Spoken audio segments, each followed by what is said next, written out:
દાહોદ ખાતે ભારત સરકારના રેલવે રાજ્યમંત્રી રવનીતસિંહ બિટ્ટુએ રેલવે સ્ટેશન તેમજ રેલવે કારખાનાની મુલાકાત લીધી હતી. વર્ષ 2022માં વડાપ્રધાન નરેન્દ્ર મોદીએ દાહોદ ખાતે હાઈસ્પીડ 9000 HP એન્જિન બનાવવા માટેના કારખાનાનું ખાતમુહૂર્ત કર્યું અને સરકાર દ્વારા સિમેન્સ કંપની સાથે MOU કર્યું.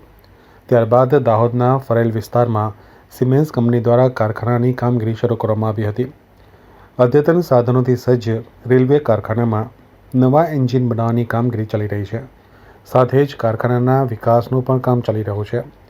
ત્યારે રેલવે રાજ્યમંત્રીએ કારખાનાની મુલાકાત લીધી હતી. આ પ્રસંગે સાંસદ જસવંતસિંહ ભાભોર, કલેક્ટર સહિત સ્થાનિક પદાધિકારીઓ તેમજ રેલવેના અધિકારીઓ પણ હાજર રહ્યા હતા. મંત્રીએ કારખાનાનું ઝીણવટભર્યું નિરીક્ષણ કર્યું હતું તેમજ અધિકારીઓ પાસેથી પ્રોજેક્ટની માહિતી મેળવી હતી. સાથે જ મંત્રીએ સ્થાનિક રોજગાર અંગે પણ ચર્ચા કરી યોગ્યતા મુજબ સ્થાનિક લોકોને રોજગાર મળે તે પ્રકારની વ્યવસ્થા ગોઠવવા પણ જણાવ્યું હતું.